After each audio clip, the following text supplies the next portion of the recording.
تو ہمارے جو ہمارے یہاں جو بریلوی علماء ہیں وہ خود پریشان ہو رہے ہیں، یار یہ والی تو اور ہی پبلک ہم سے بھی 4 ہاتھ آگے نکل گئی، تو نئی نئی چیزیں آ رہی ہیں. تو آپ کوئی بات نہیں بھائی، ابھی آپ دیکھیں آگے آگے ہوتا کیا ہے. باقاعدہ ابھی مائیکل جیکسن جیسے ڈانس شروع ہونے والے ربیع الاول میں. ابھی تو روایتی ناچ گانا ہو رہا ہے، جو 400 سال پہلے جو مسلمان ناچتے تھے جس طریقے سے، جو انڈین فلموں میں بلیک اینڈ وائٹ فلموں میں جو ڈانس ہوتے تھے، اب وہ والے ہو رہے ہیں. لیکن یہ بھی ارتقائی مراحل سے یہ گزرے گا.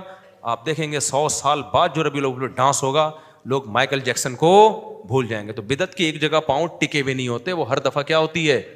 اور بھی بریلوی علماء خود حیران ہے، بولے یہ کیا ہو رہا ہے.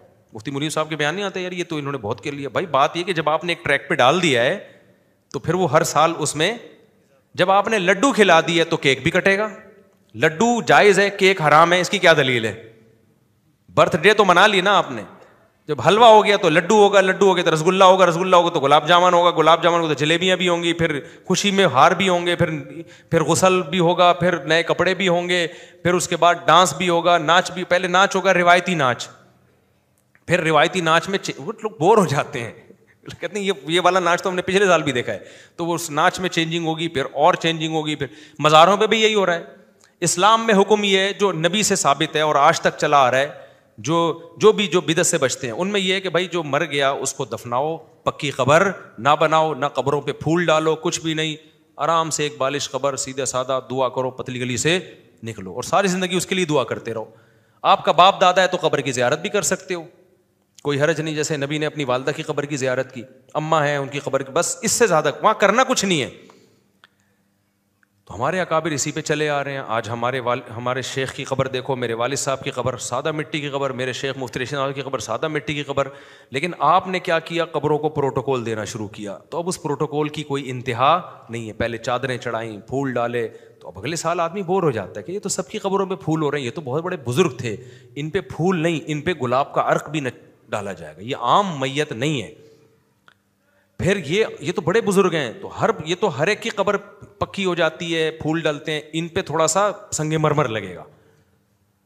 تو ہوتے ہوتے ہوتے ہوتے پھر مزار بن رہے ہیں، پھر قوالیاں ہو رہی ہیں، پھر دھمال ہو رہے ہیں. پھر اب جو اس چیز کو بدعت نہیں سمجھتے تھے وہ بھی حیران ہے، یار یہ تو ہمارے ہاتھ سے معاملہ کیا ہو گیا، نکل گیا. تو بھائی اب اگلے سال طواف بھی ہوگا، پھر اگلے سال سجدے بھی ہوں گے، کیونکہ بدعت کے پاؤں نہیں ہوتے، ٹکتی نہیں ہے. سنت ٹکتی ہے. سنت تو صدیوں سے چلی آ رہی ہے. قبر ایک بالش سے اونچی نہیں ہوگی، پکی نہیں ہوگی، کوئی ہار پھول ڈالنے کی ضرورت نہیں ہے قبر کے اوپر. کوئی ہر سال میلہ ٹھیلا اور جو ہے نا، جیسے سعودی عرب میں دیکھو نا، بادشاہ کی ڈیتھ ہوئی ہے سعودی عرب میں، فرانس یا پتہ نہیں جرمنی کا پادری مسلمان ہو گیا تھا. اس نے کہا یار اپنے بادشاہ کی تجہیز و تکفین اتنی سادہ، غسل دیا، کفن دیا، دفن، ختم. ٹھیک ہے نا. اور ملکہ برطانیہ کی بھی ڈیتھ ہوئی تھی، اس کے پروٹوکول میں 8-10 بندے مر گئے ہوں گے. اتنا اس کو پروٹوکول، اتنا. تو ہمارے پاس سنت ہے بھائی، میت کا بس اتنا پروٹوکول، غسل، کفن، جنازہ، دفن، اینڈ. نہ کوئی برسی، نہ کوئی تیجا، نہ کوئی 40واں. اب لوگ کہتے ہیں مرد یا مردود، نہ فاتحہ نہ درود. ایسی کی تیسی بھائی.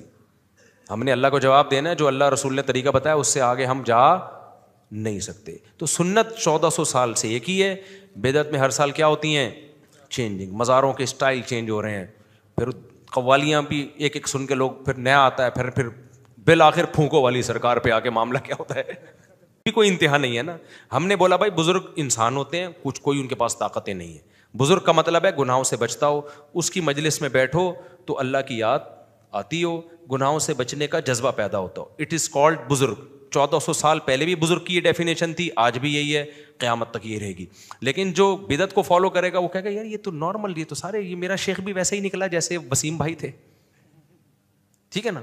یہ بھی 2 پراٹھے کھا رہا ہوتا ہے صبح بیٹھ کے، ہمارے ابا بھی 2 پراٹھے کھاتے تھے، اور تہجد پڑھ لیتا ہے، دعائیں مانگ لیتا ہے. تو یہ کیا بزرگ کیا ہوا یہ؟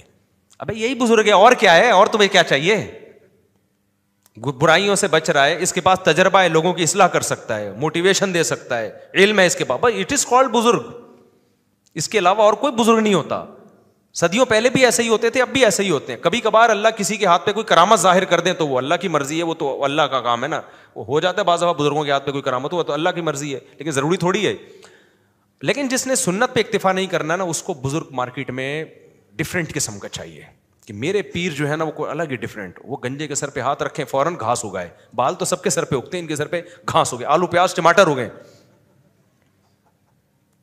یہ شادیوں کی باتیں کبھی نہ کریں, شادیوں کی باتیں بزرگوں پہ سوٹ بولو نہیں کرتے. اور یہ یوں نہ کریں, یہ یوں نہ کریں, یہ ایسے نہ کریں, یہ چلیں تو پتہ نہیں فرشتے پر بچھانا شروع کر دیں, یہ بکری نہ خریدیں, یا شاپنگ نہ کریں, یہ نہاری نہ کھائیں.